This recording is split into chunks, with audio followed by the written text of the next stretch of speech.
Avid Summerside Cyclist is raising concern about a busy road in the city. Ken Trenholm of Summerside bikes daily along Pope Road on his way to and from work, shopping and seeing friends. So when the 50-year-old heard the city was installing a bike lane, or active transportation lane as they call it, he was convinced it would be along Pope Road. He was wrong. Instead, the city is building the new bike lane along Greenwood Drive. But Trenholm says the Pope Road should have a bike lane because it's much busier. He told me about his experience on that road yesterday. There's very little paved shoulders, if there's a shoulder at all, and there's not enough room. So the most recent incident that almost resulted in a crash, which could have been a death, would have been biking on Pope Road. And I'm just climbing towards Duke, so towards the shopping areas. And cars, there's not enough room. There's so much traffic. There's not enough room for a car to pass me while traffic is coming the other direction.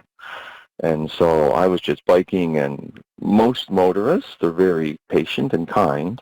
And so I have a car just following behind me at a biker's pace. And then when I go on Duke Street, the same car is following me because they have some destination further on Duke. But there was a car behind that vehicle that just lost patience, could not handle following me anymore, couldn't handle the pace.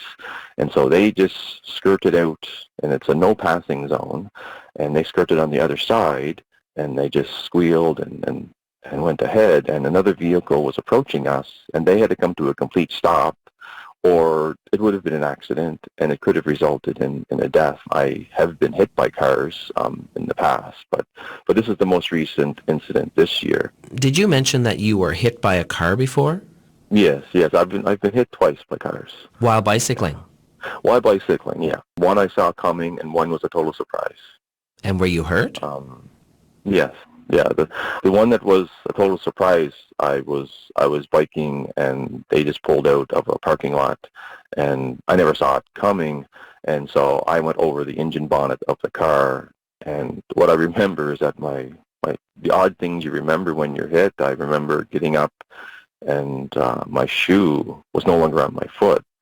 So I think I was probably in a little state of shock, but I'm walking around the street because I'm in the middle of the street now, but I'm just looking for my shoe aimlessly in the middle of the street. That was pretty scary, but I would say even worse is the accident you can see that's coming. I was biking, and I could see this van approaching. I could see they were turning, but they were turning in the lane that I'm going straight, and they're going to turn in the road turning to the right, and their speed told me they don't see me. While I'm biking, I have my left hand, and I'm smashing the side of the vehicle to let them know that I'm here, because they're going to literally squish me into a curb. I have no idea in that how I did not get off the saddle, how I didn't crash. I have no idea. Maybe some divine intervention. At any point in time after the second accident, did you think, I'm just not going to bike in this city anymore? When cycling is a part of your life, and you get so much joy out of it, I think it's like anything that it in a way completes you, right? So now the City of Summerside has put an active transportation route in. They started it, and now they're going to finish it this year, but they're putting it on Greenwood Drive, not on Pope Road. What are your thoughts about that? It breaks my heart. It really does.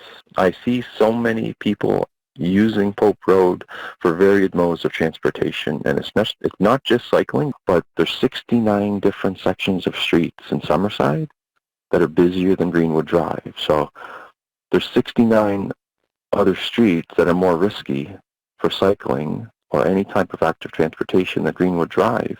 So we asked the City of Summerside why they chose Greenwood Drive over Pope Sure. Road, and here's what they told us. I'm just curious what your thoughts are. They said this was a first step, a baby step, in commencing the process of establishing an active transportation network in the city. Greenwood Drive was selected as an opening project as a result of its impact of being able to add safer north-south connection in the city for many residents who want to access both Credit Union Place and the Summerside Boardwalk. Prior to the project, Greenwood Drive was without shoulders and created some safety concerns for drivers and cyclists, walkers, bikers, rollerbladers who were consistently using the road to access Credit Union Place, the boardwalk, and downtown. I'm just curious what your thoughts are about the response that they sent to us. I've biked on Greenwood Drive before the bike lanes. It's true, the shoulders, yes, but likewise so is Pope Road. There's very limited to no shoulders. Pope Road's extremely dangerous for a cyclist. It's dangerous for me, and I've been cycling all my life. Pope Road, there's the latest traffic count, there's 7,300 vehicles that pass there every 48 hours. Whereas Greenwood Drive, I mean, it's 1,200 every 48 hours. So we're looking at Pope Road being 7 times more busier than Greenwood Drive. I would have wished that the City of Summerside would have consulted the cycling community, would have consulted the people. It makes me really disappointed to hear that's the viewpoint of the city. I know I've talked to the city and they said there will end up, inevitably, if things don't change, there will end up being a death in the city. Well, Ken, thank you very much for your time. Okay. All right. Thanks a lot, Wayne. That was Ken Trenholm of Summerside. The city's acting CAO, J.P. DeRosier, also told me that the city is not equipped to draft an official active transportation plan. So he says the province is going to help the city hire an external expert to develop that plan. Once it's done, it will prioritize which streets to do next, and in DeRosier's words, provide a roadmap on our future planning for active transportation routes. Thanks for that story, Wayne. And